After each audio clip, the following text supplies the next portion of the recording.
తగిలే రాళ్ళని పునాది చేసి ఎదగాలని,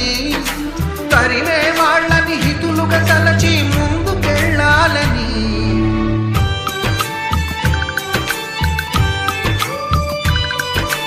కన్నుల నీటిని కలల సాగుకై వాడుకోవాలని,